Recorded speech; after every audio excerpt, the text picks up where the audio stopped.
Welcome back, Pirate Crew. It's your captain, Yeehaw Yadam, and for today's video, we're going to go ahead and do a more in-depth analysis of the decks that won the first week of the Treasure Cup. I want to go ahead and give you guys that information to see how each of these decks individually were able to win at their specific location. We're going to start off with the red deck because that is kind of like my bread and butter and something I would like to talk about more than anything. This one was piloted by Benjamin Teo. Again, if I mess up your last name, I'm so sorry. But congratulations to him for taking mid-range Luffy all the way to the top. If you haven't seen his video, I would suggest you go ahead and look for it on the YouTubes. He has his own explanation of his deck, how he went and did it, and his thought process behind the deck, right? The main takeaway from the video from my perspective was that he did want to up Shanks by 1. But that really was about it. Now, we can go ahead and talk about how we can improve upon this list. At the end of the day, he did get first place in a over 450 player event. So maybe my opinion isn't as important, but I did want to talk about my 2 cents, right? That's kind of what I do. I go ahead and I analyze the One Piece meta. So let's get to it, right? There's a lot of this deck that I do not even want to touch, right? It's just perfect as is. Starting off with what I would call the core cards, we have Otama, we have Chopper, the Namis, the Sanjis, the Nico, the Zoro Luffy, and the Pistols and the Hawks, right? And then everything else starts to get a little interesting. So let's go ahead and look into that, right? What are these interesting cards that I'm talking about? I'm talking about the Namis from the starter deck. We have the Gordon, the Brook, the Benjamin, Beckman. I do keep calling him Benjamin, but it's Ben. Diablo Jumbo Round Table, and that's really about it, right? So we don't really have much wiggle room with this deck, especially with red. There is what I would consider the standard red cards. I'm going to go ahead and remove all the cards that should be removed from this list, right? The cards that are not part of the standard. I'm going to take Gordon out, although Gordon fits into this deck perfectly because since you play such a high top end, Gordon fills the need of cycling through your very, very heavy hands because sometimes you'll mulligan for a hand, and you'll be stuck with a couple Ben Beckmans, maybe some Shanks, cards that are not playable, and you're forced to play the Gordon early to kind of like fix your hand or curate your hand. So Gordon in this list is kind of necessary, but I'm going to remove him for now as he's not part of the true red core, right? Let's go ahead and remove Ben. I'm not an enjoyer of these 2 cards, and we'll go ahead. And now this is kind of what we're left off with, right? Brook, we'll leave him at 1 for now, but let's go. Actually, let's take him out as well because a 1 of Brook is going to make a difference. So we have here specifically a 38 card core that I would beg to say that is very standard red card. Whether you're playing when you're playing Monkey D. Luffy, right? If you're playing Zoro, you can obviously cut a little bit more of the Shanks top end.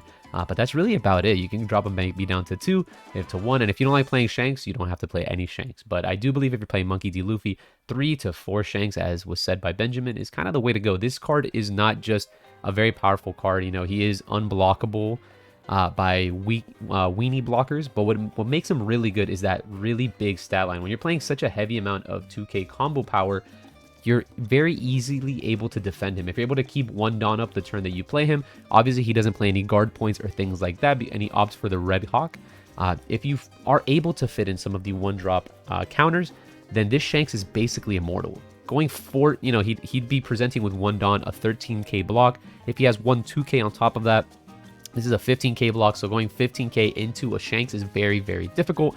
And if it fails, you immediately lose the game, right? You basically pass your turn to try and kill something that lived, and now it's going to turn sideways and clear off whatever tried to clear it, and then push for damage and gain the tempo, which is something we were talking about with on the stream and the podcast with Andrew Duvall, right? Using your Dawn as tempo, your hand and board as tempo. So let's go ahead and leave it like this for Monkey D. Luffy as of for right now. We'll go ahead and remove it from full screen. We'll go ahead and curate this now to red cards only, and let's go down the line, right?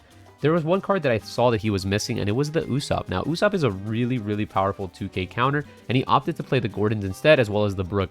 Now, the issue with the Usopp, similarly to Gordon, is just since it's not a Zoro deck, it's very difficult for this Usopp to go ahead and swing in, right? It's not a card that just immediately deals damage because it is a 3K body. Monkey D. Luffy, as good as he is as a leader, that 1 card suction doesn't really push him over enough, right? You're going to need to put at least 2 Dawn under this card, maybe 1 by leader, 1 by hard placing it, and to be able to make it an attacker. And maybe that's why he chose to go away from this card. This card isn't necessarily a crazy card. It just makes your blue matchup and your purple matchup slightly better. And if you ever run into a blue-purple matchup, it makes that matchup a lot better, right? So with all of that going on, we do have the Usopp there for that. We have that availability by playing red that many people just don't have. So I'm going to leave him at 1 right now, and we can go ahead and adjust the numbers later if we want to go ahead and choose to. Now, the funny thing about Luffy is that they don't play Uda, right? Uda is a really, really strong card, but since your main focus is your top end, you want to ignore your middle section. This deck kind of like starts losing that mid-range, that mid-game. And that's something that I noticed about Luffy, and I did talk about in my news video. The deck kind of has a weak mid-game, right? You have these crazy early game cards in the forms of Sanji, Zoros, Nami, and Chopper, right? This little package right here. But then after that, there's like a couple of turns 3 and 4, where the deck really doesn't do much. You don't have the VVs, you don't have the size to go ahead and spread, to go a little wider, to make your deck a little bit stronger, and you kind of have to wait a couple turns before you can start dropping your bombs. Sorry guys, in Beckman and Shanks, right? So in those turns, if a green player is able to establish a presence of a Basil Hawkins, a 7-drop, things like along those lines, or if a Law player is able to start the ball rolling on their board, we're gonna have a really tough time coming back onto the board. And that's kind of where the deck struggles, and it's kind of why I've moved over towards Zoro as my enjoyment of a red deck. But obviously, we're playing this for Monkey D. Luffy. So again, understanding that our deck's weakness is the mid-range, blue, Law, and green can all take advantage of that and really take the board through those turns and try to, push us on our weakest point. So that is where you have to be very careful with this deck. You need pistols to kind of like bridge the gap, right? And then there's so much that you kind of need to go right that it becomes like, like it sounds like I'm like saying like, oh, this deck has weaknesses, and of course it got first place, but everything is without weakness at this point in time, right? Every deck has its counterpoints, it has where it falls, and definitely is just like a tower of cards, right? If you hit it at the right spot, the tower will go ahead and come down. I'm gonna go ahead and put Gordon here. Obviously Gordon is exceptionally good in a deck like this, and let's continue to move on. We already have the Namis, the Nico Robins at maximum. A lot of people do enjoy playing Bartholomew in the Monkey D. Luffy deck, right? Because if you just use the suction effect on the Bartholomew becomes with 2 Dawn 3k stronger, right? So he has 2, you put 2 Dawn, now he's 4, but this is only on opponent's turn, right? So again, if this was a Zoro card, you put 2 Dawn under him, then he can be a 5k attacker, and he blocks on a 5, which is kind of interesting. But it's just, this card is missing 1k somewhere, right? Whether it be here or here to really push it over the edge. So I'm going to go ahead, just wanted to showcase him as another potential option that people play. I also noted that he didn't play any sorts of Brooks or Trafalgar Laws from the promo pack, which is very interesting. So I'll go ahead and ignore those cards because I don't think they really do fit what this deck wants to do anyways. So really good on him. I'm going to go ahead and put Radical Beam here as a potential thing to put in. And then we're just going to ignore OPO2, right? We're excited, but we're not just there just yet. We're trying to win these treasure cups. And then we have this Monkey D. Luffy Rusher that we should talk about as well. Beckman, Yasop, and maybe the final cards to talk about are this Nami as well as Guard Point, right? And I'm just not a fan of Diablo Jumbo, so I'm just going to ignore this as much as I possibly can. So that's basically what we have for the red list, right? Let's go back over here to our little full screen section so we can go ahead and see it just a little bit better. So the difference between this Monkey D. Luffy and Beckman is really the stat line, right? Monkey D. Luffy doesn't offer combo power. It does offer the Supernova Straw Hat tag, which is really, really powerful as it is searchable by Nami. 7k base is good, but it's not as good as 9 or 8. And that's kind of where it falls here, right? That's why he plays so many Beckmans, because you just want to kind of hard draw into it, since you will just bottom deck it. At the end of the day, if you don't need to play this card, you can go ahead and drop it for combo power, as this deck really has weak 1k combo powers. Your 1ks, if you look at it, are your very powerful cards, aka Nico Robin, your Namis, and that's literally about it. So the deck really has a weird time on the 1k, but it has a bunch of 2k. So if you're hitting this deck for evens, similarly to a purple deck, they will most often over combo you. But since it is a red deck, they will also most often just take the damage. So something you have to be aware of, right? So I would like to talk about this Monkey D. Luffy. I really am an enjoyer of it, but this Monkey D. Luffy only becomes better when you're playing more of this Nami, which I don't think this Nami really is the way to go. I also forgot to put Brook, but Brook just doesn't feel like he fits in this deck, and I'm going to put Usopp instead. So with that being said, and me removing the Nami and the Monkey D. Luffy, they're options, but certainly probably not the way we want to go with a deck like this.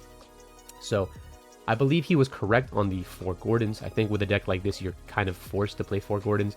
I'm up to playing 2 Usopps just to make my matchups where they can. Blue specifically, if they take you in the mid game, will just run the game right over you. as well as Law. So I want to up that with Usopp, which Law I suspect should be playing some amount of these sort of cards. And then I was going to talk about Radical Beam and Guard Point. So Radical Beam is a really strong card as well as Guard Point, right? But Guard Point is better early where Radical Beam is later. So what are we really thinking of here? Since your deck is weak in the mid game and we do expect us to take damage to get card advantage, maybe we don't really need the Guard Point and can offer to play a better card such as Radical Beam. They do have the same trigger, so that's not something we should really argue about. They have the same cost, just one will go to 4, one will go to 3.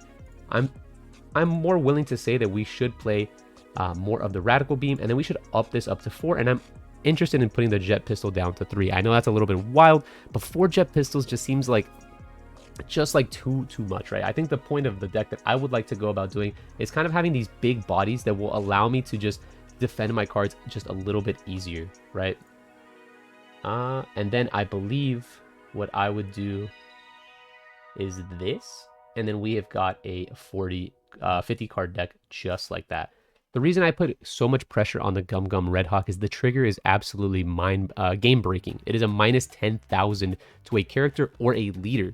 If that is hit at the right moment in life, it almost is a turn ender. Their card is already committed, and it's just very, very powerful. They're allocating Dawn ahead of time to play around pistols, right? The good players are allocating Dawn ahead of time to play around maybe the Hawk that if I keep Dawn up, but they can't really play around, if they do that, the Hawk in life.